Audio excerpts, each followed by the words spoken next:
अच्छा अच्छा, अभी तक तो हमने ये देखा कि हमने एक वेरिएबल को कोड के अंदर लिखा और उसके अंदर हमने कोई उसको वैल्यू असाइन कर दी।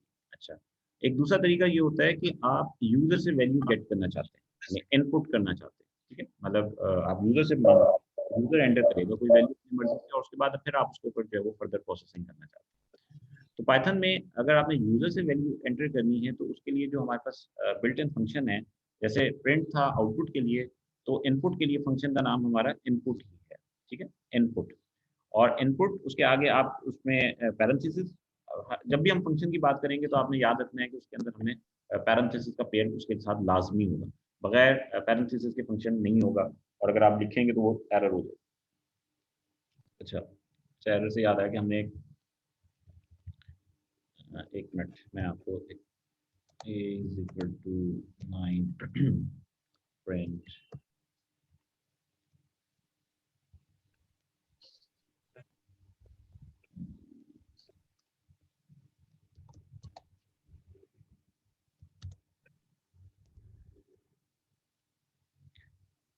अच्छा ये कोड है इसमें लाइन नंबर 3 और 4 को देखें a is equal to 9 print a capital यानी कोट्स में लिख रहे हैं कि a इज और आगे कॉमा और आगे लिख दिया a1 अगर मैं ये स्टेटमेंट रन करूंगा तो क्या होगा आउटपुट क्या आएगी सर एरर आ जाएगा।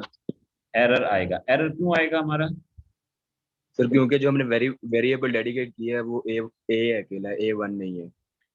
हमने जो वेरिएबल डिक्लेयर किया है ठीक है इसको हम कहते हैं variable declaration a is equal to 9 this is what we call variable declaration and initialisation declare करने का मतलब है हमने उसको नाम दिया वेरिएबल को और डिक्लेयर इनिशियलाइज कर दिया यानी उसको कोई वैल्यू असाइन कर दी तो हमने जो वेरिएबल डिक्लेयर किया और उसको असाइन की वैल्यू 9 उसका नाम a है लेकिन हम प्रिंट के अंदर वैल्यू वेरिएबल कॉल कर रहे हैं a1 और इस कोड में a1 नाम का कोई वेरिएबल एग्जिस्ट नहीं करता ऐसे ही क्लास के अंदर 4 बच्चे हैं तो, उनके 4 डिफरेंट नाम हैं हम पांचवा नाम कॉल करें जो उन चारों का नाम तो वो तो इनवैलिड कॉल है ना क्योंकि उस क्लास में तो यहाँ पे कोई बच्चा ही नहीं है तो यहाँ पे भी a1 नाम का कोई वेरिएबल नहीं है अच्छा अगर उसको मैं रन करता हूँ तो क्या होगा तो आपको देखिए कि आपको एक एरर मैसेज मिल रहा है ठीक है ये trace back most recent call class file string line number 4 ठीक है लाइन नंबर हमारी 4 है तो ये बता रहा है कि जी लाइन नंबर 4 में प्रॉब्लम आ रहा है name error name a1 is not defined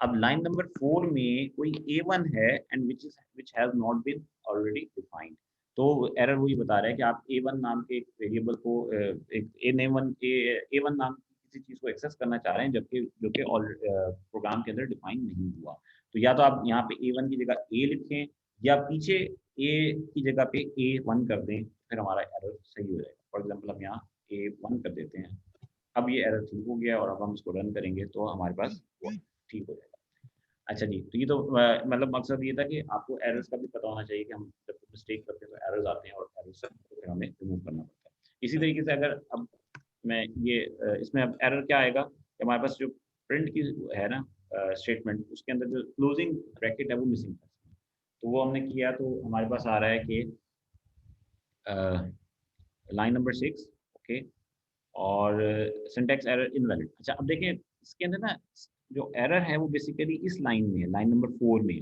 लेकिन आपको वो बता रहा है लाइन नंबर 6 में एरर है हालांकि लाइन नंबर 6 में एरर नहीं है तो बाज़ दफ़ा जो आपका कंपाइलर होता है ना वो आपको ठीक जगह पे नहीं बता रहा तो वो बेसिकली क्या कर रहा है वो इसको समझ रहा है कि ये इसके साथ कनेक्टेड है और यहाँ कहीं जाके जो है ना हमारी चीज़ मिसिंग होगी तो इसका एरर रिमूव हो जाएगा अगर हम यहाँ पे क्लोजिंग ब्रैकेट ऐड कर दें अब हम ऐड करेंगे तो फिर वो हमारा रिमूव हो गया और वो ठीक हो गया तो बाद में ये भी होता है कि वो जो आपको लाइन नंबर बता रहा होता है एरर उससे एक लाइन ऊपर होता है ठीक है लाइन नंबर 6 बता रहा है एरर जो वो लाइन नंबर 5 में था या 5 बता रहा है तो वो 4 में था बाद में उसी लाइन में भी होता है तो ये आपको थोड़ा सा जब आप काम करेंगे कोडिंग करेंगे तो आपको प्रैक्टिस का आइडिया होगा इससे अच्छा हम बात कर रहे थे यूजर से इनपुट करने के लिए तो यूजर से इनपुट करने के लिए हमने जो फंक्शन इस्तेमाल किया है वो है इनपुट और उसके आगे हमने पैरेंथेसिस में लिख दिया enter the value for num1 ठीक है num1 जो वेरिएबल जिसके अंदर हम स्टोर करना चाहते हैं और ये जो फंक्शन है हमारा इनपुट वाला ये हमने रखना है असाइनमेंट के राइट साइड पे इसके राइट साइड पे ठीक है और इसके लेफ्ट साइड पे असाइनमेंट के क्या है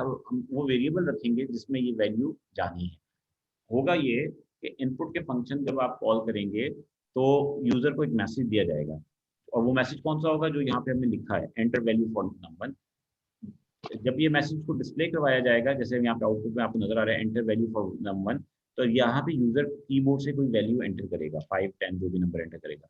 वो नंबर किसको असाइन होगा, वो इसके जो लेफ्ट साइड पे लिखा गया था नम1 उसको असाइन हो जाएगा, यानी वेरिएबल जो है वो नम1 में ये वैल्यू हमारी एंटर हो जाएगी। तो अब इसको कोड को हम दोबारा रन करते हैं और यहाँ पे एंटर वैल्यू फॉर नंबर, अब यहाँ पे वैल्यू हम एंटर करते हैं 70, ठीक है।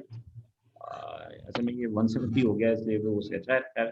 तो उसके बाद आप इसको एंटर करें तो हमारे पास जो है वो प्रिंट नंबर उसने क्यों नहीं किया, उसने 1 मिनट ठहरे जी, इसको थोड़ा सा आगे ले जाते हैं और नंबर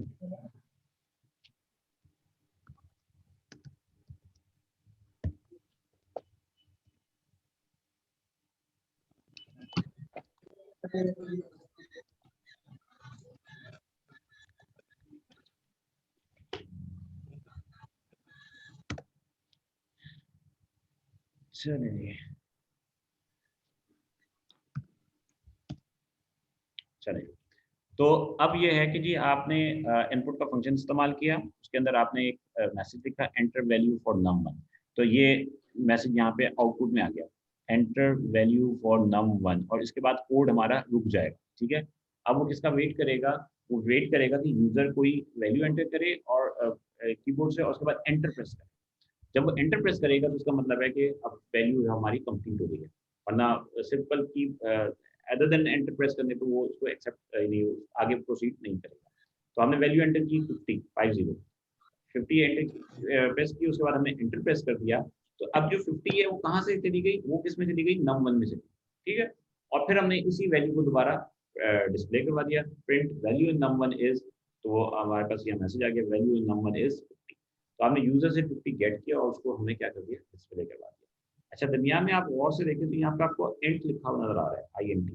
ये इंट क्यों लिखा हुआ आ रहा है, बेसिकली इनपुट जो है ना, इसकी जो डिफॉल्ट डेटा टाइप है, रिटर्न टाइप है, वो क्या है, वो स्ट्रिंग। तो इसका मतलब ये होगा कि अगर हम इसके साथ इंट नहीं ऐड करेंगे, इसको हम कहते हैं टाइप कास्टिंग करना। हम इसकी टाइप कास्टिंग करके इस स्ट्रिंग को इंटीजर में कन्वर्ट कर रहे हैं। तो अगर हम इसको इंटीजर में कन्वर्ट नहीं करेंगे तो num1 में 50 एज ए स्ट्रिंग जाएगा, not as a numeric value जाएगा, ठीक हो गया। तो इस वजह से हमें इसको क्या करना पड़ता है, टाइप कास्टिंग करनी पड़ती है और हमें इंट लिखना पड़ता है। तो हमारा जो कोड बनेगा वो ये बनेगा इंट, उसके बाद ब्रैकेट, फिर इनपुट, फिर ब्रैकेट, और उसके बाद आपका मैसेज जो कि यूजर को दिया जाएगा, और उसके बाद फिर और ये जो मैसेज है डबल कोट में, और उसके बाद फिर एक इनपुट का क्लोजिंग ब्रैकेट और एक एंड का क्लोजिंग ब्रैकेट। देखा ना, 2 ब्रैकेट ओपन किए हमने यहाँ पे, ये फर्स्ट वन और ये हमारा सेकंड वन। उसको फिर क्लोज किया और फिर हमने सेकंड वन को क्लोज किया, और फिर ये वेरिएबल को असाइन कर दी सारी वैल्यू। अब जो भी यूजर से वैल्यू एंटर होगी वो नंबर में जाएगी, और फिर हमने उस वैल्यू को जाके जो है वो डिस्प्ले कर दिया। इसमें कोई कंफ्यूजन, मैं दोबारा इसको कोड को रन कर रहा हूँ, देखें। तो अब यहाँ पे एंटर वैल्यू फॉर नम1, और अब ये वेट कर रहा है, कर्सर हमारा ब्लिंक कर रहा है और प्रोग्राम आगे नहीं जा रहा। प्रोग्राम यहाँ तक चला है, अगली स्टेटमेंट पे नहीं गया, क्योंकि जब तक हम यहाँ से वैल्यू एंटर करके एंटर नहीं प्रेस करेंगे उस वक्त तक वैल्यू नंबर को असाइन नहीं होगी और कोड आगे प्रोसीड नहीं करेगा, यहाँ पे ये वेट करेगा। अब से मैं वैल्यू एंटर करता हूँ जी 1000, ठीक है, और उसके बाद मैं एंटर प्रेस करता हूँ। अब मैंने एंटर प्रेस किया, कर्सर आगे गया, उसके बाद फिर उसने डिस्प्ले किया कि जी वैल्यू नंबर। अच्छा, जो कि ये अब ये इसने error basically value in number देना चाहिए था, उसने नहीं दिया, सिंपल वन। हेलो ये थोड़ा सा प्रॉब्लम क्या आ रहा है कि ये हमारा ऑनलाइन कंपाइलर है, समटाइम्स में ये इश्यूज आ जाते हैं, लेकिन अदरवाइज हेलो सर। तो फिर रन करेंगे तो ये प्रॉब्लम नहीं आएगी। दोबारा देखते हैं, अब ये ठीक देखिए, ये क्लियर है जी। इसमें कोई क्वेश्चन, कोई बात पूछनी हो आपने, यूजर से इनपुट हमने कैसे करनी है। पूरी टॉपिक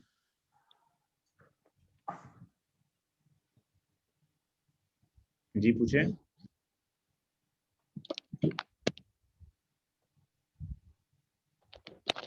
कैप्टन दबे हुए। कोई क्वेश्चन है क्लास आप लोगों का इस हवाले से। सर हमें तो सब्जेक्ट का नेम ही नहीं पता। सर एक चीज पूछनी है मैंने। जी जी पूछे। सर जिस तरह लास्ट हमने सी लैंग्वेज पढ़ी थी उसमें प्रोग्राम की पूरी एक बॉडी होती है जो इंक्लूड से स्टार्ट होती है, फिर मेन लगता है, फिर करली ब्रैकेट, और उसके बाद ब्रैकेट्स के अंदर हम पूरी प्रोग्राम लिखते हैं, जी और at the end get C H और फिर वो करली ब्रैकेट बंद करके पूरा प्रोग्राम लिखते हैं। जी। तो सर क्या पाइथन की भी कोई बॉडी वगैरह होती है या नहीं, डायरेक्ट ही लिखा जाता है ये? हमने कहा था पाइथन का जो सिंटैक्स है वो बड़ा सिंपल है। कोई आपने इसमें इंक्लूड नहीं लिखा, कोई आपने गेट ch नहीं लिखा, कोई आपने ब्रैकेट नहीं लगाया सिवाय प्रिंट के।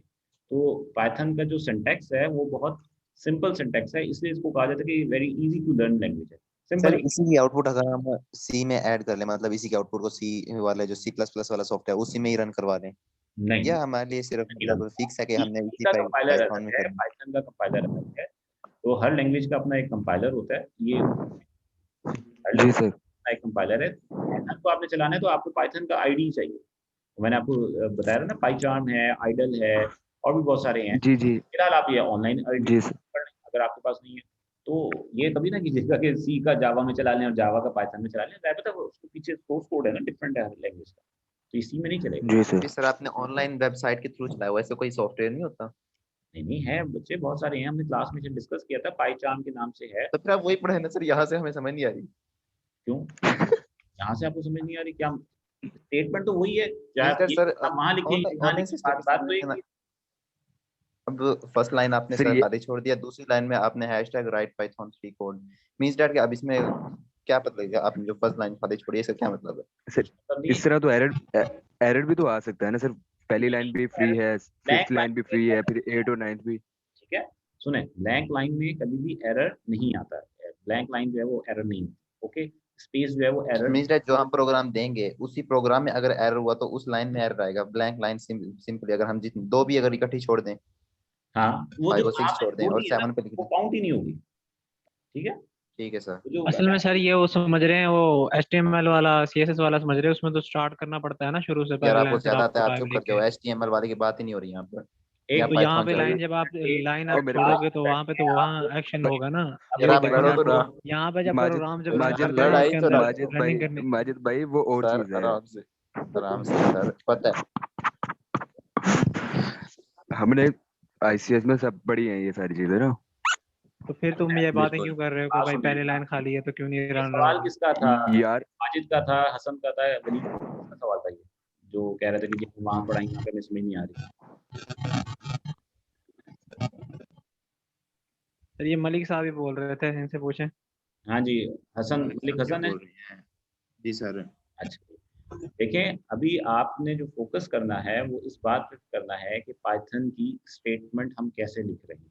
ठीक है, ओके सर।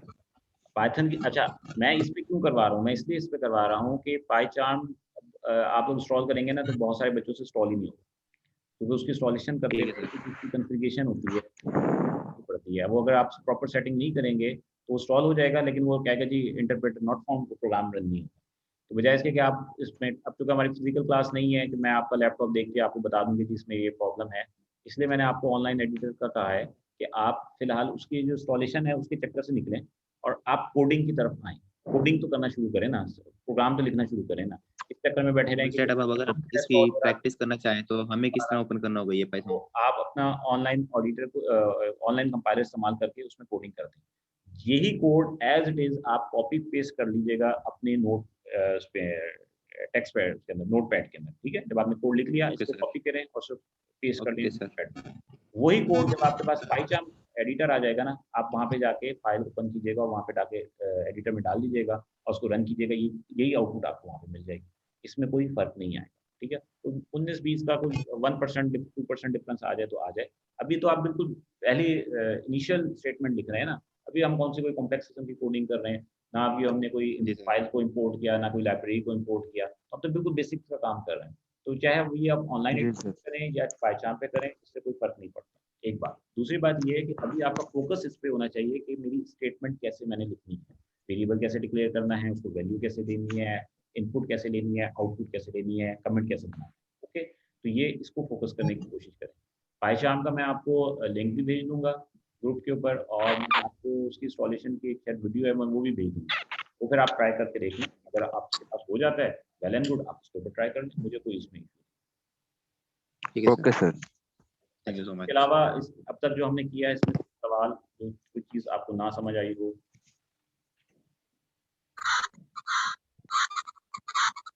ये 3 स्टूडेंट या 4 स्टूडेंट बोल रहे हैं, बाकी पूरी क्लास के लोग बाकियों को आई थिंक सर समझ ही नहीं आ रही, उनको भी ऐसे ही सिस्टम है। बिल्कुल सर सही कह रहे हैं ये भाई। यूज्ड टू हो जाएंगे, कोई बात नहीं, हो जाएगी। सर असल में ज्यादातर लड़के हैं या लड़कियां हैं एफएससी वाली हैं, उनको मेडिकल एंड समझ इंजीनियरिंग वाली।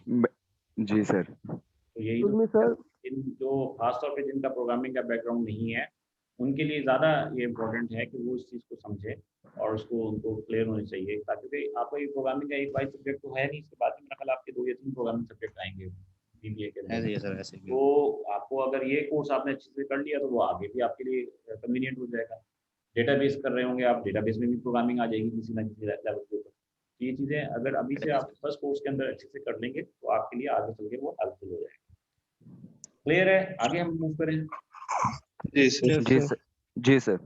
अच्छा, अब हर प्रोग्रामिंग लैंग्वेज के अंदर कुछ अर्थमेटिक ऑपरेटर्स होते हैं, ठीक है। ज़्यादातर अर्थमेटिक ऑपरेटर्स तो वही हैं जो कि हमारे पास आपके अपना मैथमेटिक्स के अंदर होते हैं, कुछ एडिशनल भी हो जाते हैं। मैं आपको यहाँ पे शो करवाता हूँ, 1 मिनट।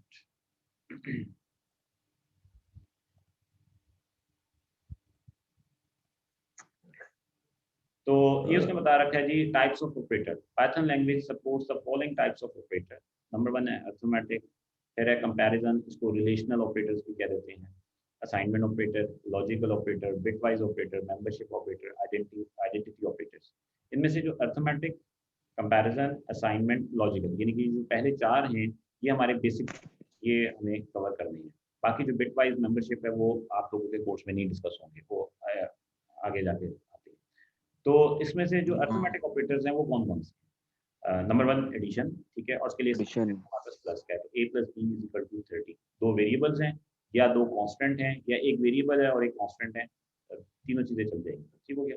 सब्ट्रैक्शन माइनस है तो साइन हमारा a - b का हो जाएगा। आंसर जो है वो प्लस में भी आ सकता है और माइनस में भी आ सकता है, depending upon the value.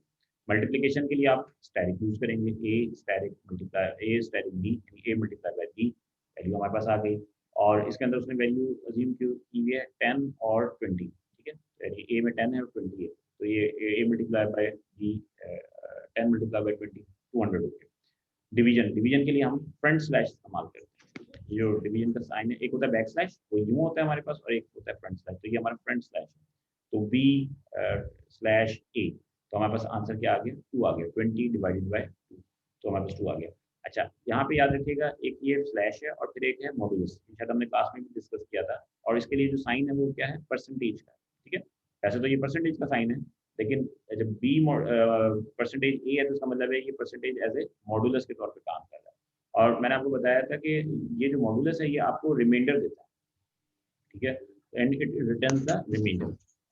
B slash A आपको क्वोशंट देगा, यानी आंसर, यानी 20 डिवाइडेड बाय 10, तो आपके पास आंसर आ जाएगा 2, ठीक है। 20 slash 10 answer will be equal to 2, लेकिन 20 मॉडुलस 10, तो रिमाइंडर क्या होगा हमारा 0, क्योंकि जब आप 20 को 10 पे डिवाइड करेंगे तो वो पूरा डिवाइड हो जाएगा और हमारे पास 0 बचेगा। अगर 21 मॉडुलस 10 होता तो फिर हमारे पास आंसर क्या बचता, 1, ठीक है।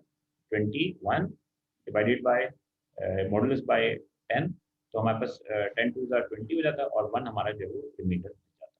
तो ये हमारे पास, अब ये आपके नॉर्मली मैथमेटिक्स में नहीं होता, लेकिन प्रोग्रामिंग में ये मॉडुलस ऑपरेटर होता है, क्योंकि कई जगह पे हमने सिर्फ रिमाइंडर समझ होता है, इसलिए फिर उन्होंने ऐड कर दिया। फिर है हमारे पास double static, that is called the exponent या पावर, ठीक है। Perform exponent power calculation on the operator, मतलब a double static b, this is equal to a raise to power b, ठीक है। a raise to power b, अगर b की value 2 है और a की वैल्यू 5 है तो बेसिकली बन जाएगा 5 बेस है हमारा, और जो b है वो हमारे पास ये एक्सपोनेंट बन गया, तो 5 रेज़ टू पावर 2 बन जाएगा, और 5 रेज़ टू पावर 2 हमारे पास क्या बन जाएगा, 25 बन जाएगा। तो ये हमारे पास एक्सपोनेंट है। अगेन मैथमेटिक्स में आप इसको ब्रैकेट की शक्ल में लिखते हैं और सुपरस्क्रिप्ट फॉर्म में लिखते हैं, लेकिन यहाँ पे हम पाइथन में इसको हम डबल स्टैटिक से लिखते हैं। फिर हमारे पास है जी डबल डिवीजन, इसको हम कहते हैं फ्लोर डिवीजन, ठीक है। डबल फ्रंट स्लैश है। The division of the operators where the result is the quotient in which the digits after the decimal point are removed, but if one of the operators is negative, the result is floored, that is rounded away from the zero towards the negative infinity. तो ये कहता है कि जी अगर आपके पास 9 double slash 2 है तो हमारे पास आंसर क्या आ रहा है, 4 आ रहा है। 9 2 4 8 होता है, ठीक हो गया। अच्छा, अब ये वही, अब अगेन वही बात है कि आंसर 9 को हम 2 पे डिवाइड करेंगे तो आंसर बेसिकली 4.5 बनना चाहिए था, लेकिन आंसर हमें 4 आ रहा है, तो इसका मतलब है कि वो फ्रैक्शन से पहले का सिर्फ होल नंबर आंसर देगा, फ्रैक्शन के बाद वाला आंसर इसमें इंक्लूड नहीं होगा, ठीक हो गया। अच्छा जी, उसके बाद इसी तरीके से अगर आपने 9.0 को 2.0 से डिवाइड किया तो आंसर 4.0 में चला गया, और इसी तरीके से अगर आपने -11 को 3 से डिवाइड किया तो आंसर हमारे पास -4 में चला गया। तो बेसिकली ये हमारे पास जो है वो फ्लोर डिवीजन कहलाता है। तो ये हमारे पास जो है ना बेसिक ऑपरेटर हैं, अर्थमेटिक ऑपरेटर्स। इन्हीं ऑपरेटर्स को हम चला के देख लेते हैं कि हमारे पास अगर हम इसको अप्लाई करें तो हमारे पास किस तरीके से काम करते हैं।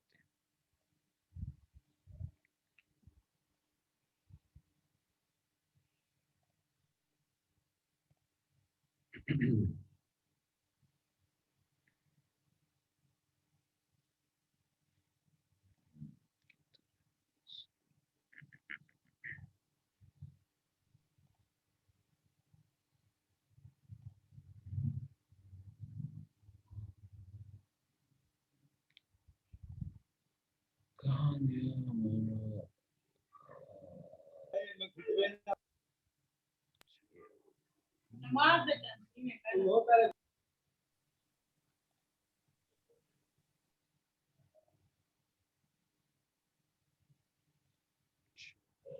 अच्छा, तो अब हम यहाँ पे वेरिएबल्स लेते हैं डिफरेंट, और उनके ऊपर ये ऑटोमेटिक ऑपरेशन परफॉर्म करके दे देते हैं, तो हमारे पास जो है वो रिजल्ट्स आ जाएंगे। 20 ले लिया हमने और हम बी को कर देते हैं से 5 कर देते हैं, और फिर हम रिजल्ट्स निकालते हैं। C is equal to A plus B, D is equal to A multiply by b, e is equal to a। Sir ये सेम लाइन में डी के बाद इज इक्वल टू नहीं डाला हुआ, एरर आ जाएगा। जी जी सही कहा आपने। चलो, और सर ये वेरिएबल पहले डिक्लेयर नहीं करना होता है या डायरेक्ट हम कर सकते हैं? यही तो पाइथन की खूबसूरती है, बस आप वहीं पे जो आपको दिख रहे हैं वही आपकी डिक्लेरेशन होगी। हाँ, प्रिंट में आप डायरेक्ट उसको इस्तेमाल ना करें, प्रिंट में अगर आप इस्तेमाल कर देंगे तो फिर वो एरर दे देगा। उससे पहले आप कहीं भी ओके सर। दे दें, ठीक है, उसको कोई वैल्यू दे दें, डायरेक्ट वैल्यू दे दें या किसी और वेरिएबल के थ्रू वैल्यू दे दें, वो वैल्यू वही वेरिएबल की डिक्लेरेशन हो जाएगी और वहीं पे वेरिएबल की इनिशियलाइजेशन हो जाएगी। Okay sir. उसके बाद इनको हम प्रिंट करके देखते हैं।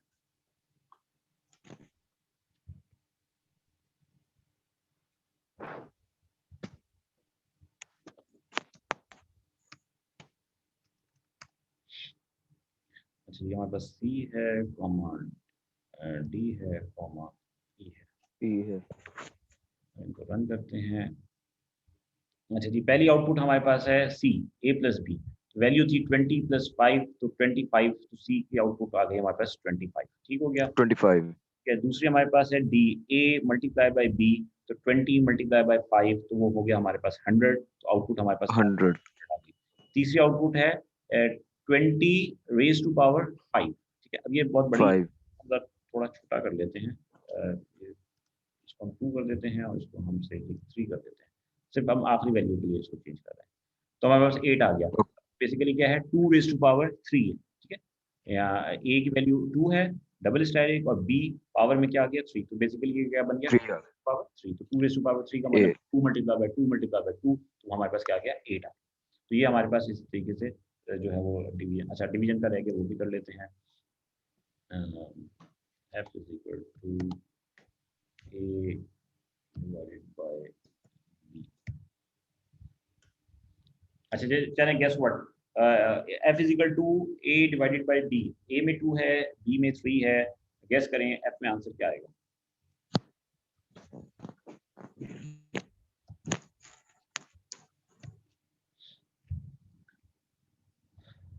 Any idea? आंसर आ रहा है जी हमारे पास सर ये तो डिवाइड हो जाएगा ना। हाँ जी, वो 0 पॉइंट समथिंग आएगा, 6 आ गया हमारे पास उसमें था।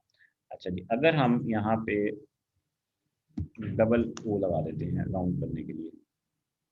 आंसर क्या आ गया? 0। ठीक है, अब डिफरेंस क्या है कि जब हमने सिंगल डिवीजन की तो उसने आपको एक्चुअल आंसर दे दिया, जब आपने डबल डिवीजन जिस उसने उसको राउंड कर दिया 0 पे। ठीक है, 0 लिया और उसके जिस बाद पॉइंट के बाद वाला जो हिस्सा था उसको उसने क्या कर दिया, कैंसिल कर दिया या उसको चंक ऑफ कर दिया, राउंड ऑफ कर दिया। तो उसने आंसर जो है वो जिस को बेसिकली 0 पे राउंड कर दिया। ओके, अगर हम इसको थोड़ा सा चेंज करके देखें और हम कहते हैं कि हमारे पास सपोज करें 5 है। ठीक है, इसको हम कह देते हैं ये 5 है और इसको हम जी को हम दे देते हैं ए और m is equal to a modulus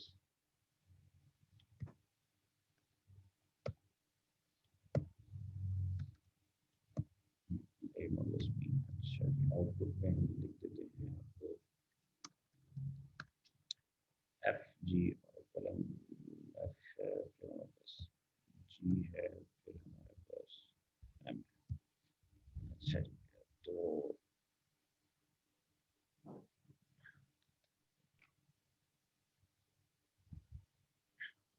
अच्छा जी, अब हमारी पहली आउटपुट है एफ की। ठीक है, एफ में हमारे पास था ए डबल डिवीजन या डबल स्लैश बी। तो ए में वैल्यू है 5, 5 डबल स्लैश 3 बेसिकली, यानी 5 को हम 3 पे डिवाइड कर रहे हैं।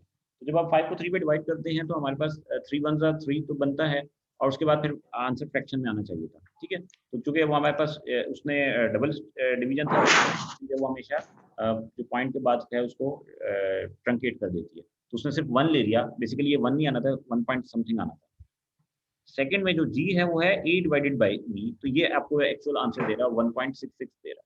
फर्क यह हुआ कि जब हमने डबल स्लैश यूज किया तो उसने 1 के बाद पॉइंट के वाला पोर्शन जो था वो सारा ट्रंकेट कर दिया, जबकि a स्लैश बी यानी a डिवाइडेड बाई बी में आपको whole number with fraction part दोनों मिल गए। ओके, और m के अंदर हमने क्या दिया, मॉडुलस ऑपरेटर, तो a मॉडुलस b, तो उसका मतलब है 5 डिवाइडेड बाय 3 और रिमाइंडर आएगा, तो रिमाइंडर हमारे पास क्या बनेगा, 2 बनेगा, क्योंकि 3 1 3, तो 5 में से 3 माइनस करेंगे तो रिमाइंडर हमारे पास 2 बनेगा, तो हमारे पास 2 आ गया। ये क्लियर है? इसमें मतलब कोई उम्मीद है कि कंफ्यूजन तो नहीं होगी, ये सिंपल सा है। No sir. No sir, clear है। ठीक हो गया। अच्छा, अगर हम ये करें कि जी ए में हम कर देते हैं, चले बी में हम कर देते हैं 6 या चले 6 कर देते हैं, मुझे बताएं बाकी को तो छोड़ें, बाकी एम में आंसर क्या आएगा? अब ए में 5 है और बी में 6 है और मॉडुलस ऑपरेटर है, यानी 5 मॉडुलस 6 है, तो आंसर क्या बनेगा? गेस करें।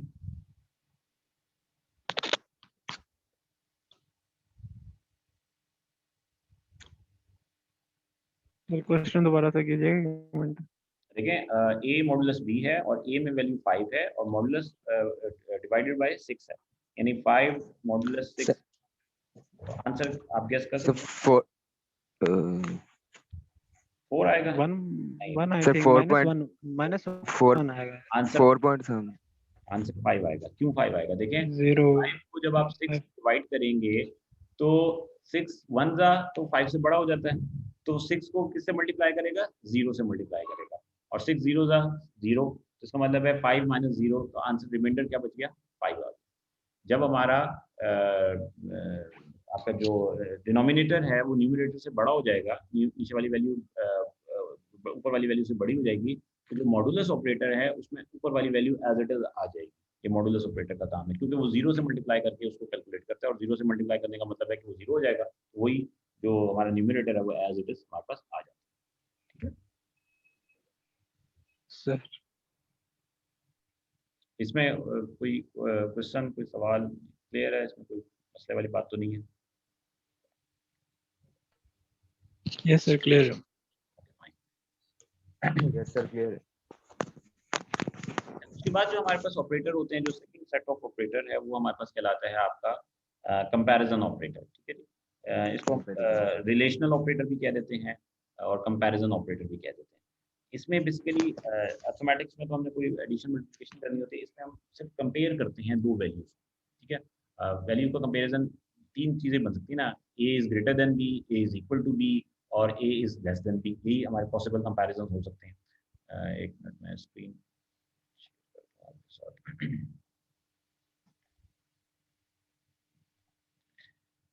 तो ये हमारे पास ये पाइथन कंपैरिजन ऑपरेटर्स हैं, they are also called the relational operators, ठीक है। और इसमें कौन कौन से होते हैं? नंबर वन है असाइन इक्वल टू, और इक्वल टू को जो सिंबल है वो हमारे पास डबल इक्वल्स टू है। जो सिंगल इक्वल्स टू है वो असाइनमेंट है, हम कहते हैं ना a इज इक्वल टू 10, तो 10 जो है वो a को असाइन कर दो। लेकिन अगर हमने a और b को इक्वल कंपैरिजन करना है कि क्या a b के बराबर है, फिर हम लिखेंगे a double equal to b, ठीक है। उसका मतलब होगा कि क्या ए और बी आपस में बराबर हैं, यानी सेम है या सेम नहीं है। अच्छा, एक बात याद रखिएगा कि जो हमारे ये जो कंपैरिजन ऑपरेटर्स हैं या रिलेशन ऑपरेटर हैं, अर्थमेटिक ऑपरेटर्स का तो जो आंसर है वो हमें in the form of numeric या फ्लोट नंबर मिलता है, ठीक है। 0, 0.5, 5, 10 को भी मल्टीप्लिकेशन डिवीजन करके मिलेंगे। जो कंपैरिजन ऑपरेटर का आंसर है वो ट्रू और फॉल्स की शक्ल में मिलेगा, ठीक है। ट्रू या फॉल्स, या वो नंबर या वो कंडीशन ट्रू होगी या वो कंडीशन क्या होगी, फॉल्स होगी। दो ही बातें होंगी, तीसरी उसमें कोई ऑप्शन नहीं है। तो उसको हम कहते हैं बूलियन आउटपुट। बूलियन का मतलब है 1 या 0, ट्रू या फॉल्स, उसमें कोई थर्ड ऑप्शन नहीं होती। तो ये जो कंपैरिजन ऑपरेटर्स हैं, इनकी जो आउटपुट होती है वो आपको ट्रू या फॉल्स की शक्ल में मिलेगी, किसी वैल्यू की शक्ल में नहीं मिलेगी। तो ये है जी, इक्वल्स चेक करना है तो हम करेंगे if the value of two operands are equal then the condition becomes true, ठीक है। अगर a में भी 5 है, b में भी 5 है, तो a is double equal to 5 या a इज इक्वल टू 5, तो कंडीशन ट्रू हो जाएगी। अगर a में 5 है और b में 6 है तो वो फिर फॉल्स हो जाएगी। फिर है हमारे पास नॉट इक्वल टू, ठीक है। ये तो इक्वल टू था, डबल इक्वल टू ये है, आप साइन ऑफ एक्सप्लेनेशन डालें और फिर उसके आगे इक्वल टू का साइन डाल दें तो ये नॉट इक्वल टू बन जाएगा। तो ये कब ट्रू होगा? जब वैल्यू इक्वल नहीं होगी, ठीक है। a में 5 है, b में 6 है, 5 इज नॉट इक्वल टू 6, तो कंडीशन क्या होगी, वैल्यू आउटपुट क्या होगी, ट्रू होगी। लेकिन अगर दोनों में 5 5 है या दोनों में 6 6 है तो ये कंडीशन क्या हो जाएगी, फॉल्स हो जाएगी, ठीक है। तो ये अपोजिट है, ये कह रहा है कि ये वैल्यू हमारी, ये जो दो ऑपरेंड्स हैं ये आपस में बराबर नहीं है। हाँ, ये बराबर नहीं है तो फिर ये ट्रू है, और अगर ये दोनों बराबर हैं तो इसका मतलब है आउटपुट फॉल्स है। फिर हमारे पास होता है जी ग्रेटर देन और लेस देन। अब आपको पता है कि जिस तरफ आपके पास ओपनिंग साइड है इसकी, वो वैल्यू ग्रेटर है, और जो क्लोजिंग साइड है वो हमारी लोअर होनी चाहिए। अब a is greater then b, अगर लेफ्ट साइड पे a है और राइट साइड पे b है, तो अगर a बड़ा है और b छोटा है तो फिर ऑफकोर्स वैल्यू ट्रू हो जाएगी। और अगर a हमारे पास स्मॉल है और b हमारे पास जो है वो लार्ज है, तो फिर उसका मतलब है वो वैल्यू हमारे ये फॉल्स हो जाएगी। इवन अगर ये दोनों इक्वल्स हैं तब भी ये वैल्यू हमारे पास फॉल्स हो जाएगी। ग्रेटर का मतलब ग्रेटर होना चाहिए, ठीक है। इसी तरीके से यहाँ पे राइट साइड वाली वैल्यू ग्रेटर होनी चाहिए और लेफ्ट साइड वाली ये स्मॉल होनी चाहिए। ये जो ऑपरेटर है वो ये कहता है कि आपकी जो लेफ्ट साइड वाली वैल्यू है वो या तो इक्वल हो या फिर वो ग्रेटर हो लेफ्ट साइड राइट वाली वैल्यू, ठीक है। ग्रेटर देन इक्वल टू, और ये क्या है, लेस देन इक्वल टू। अब इसमें अगर हमारे पास लेफ्ट साइड पे 5 है और राइट साइड पे भी 5 है तब भी ये ट्रू हो जाएगा क्योंकि दोनों बराबर हैं। लेकिन अगर इसमें लेफ्ट साइड पे 5 है और राइट साइड पे 4 है तब भी ट्रू हो जाएगा।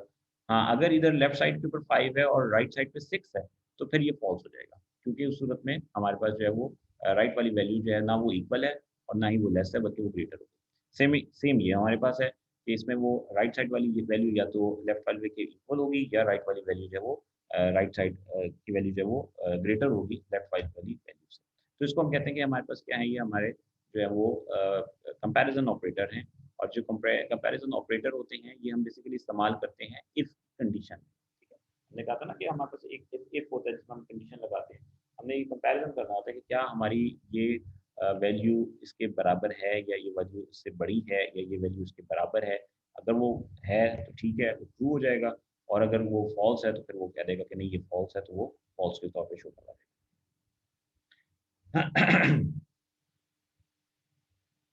अच्छा, अच्छा, सॉरी एक चीज़ थोड़ी सी रह गई, ये टाइम हमारा हो रहा है, चलें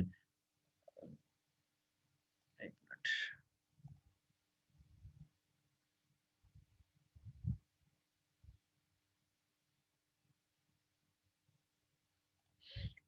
एक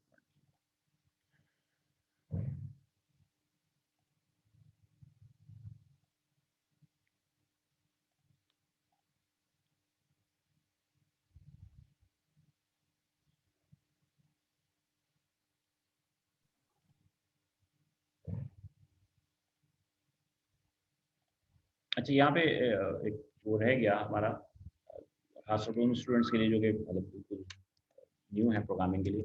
यहाँ पे हम बेसिकली कर के रहे हैं कि एक वेरिएबल हमने लिया सी और उसको हम कह रहे हैं कि C is equal to A plus B. A में जो वैल्यू है वो उसमें हम ऐड कर दें। अच्छा, हम इसके अंदर हम कोई कांस्टेंट भी ऐड कर सकते हैं। फॉर एग्जांपल हमने कहा कि जी इसके अंदर ही 10 ऐड कर दो, सॉरी 10 ऐड कर दो, ठीक हो गया। और आउटपुट में हम सिर्फ सी ले लेते हैं फॉर एग्जांपल।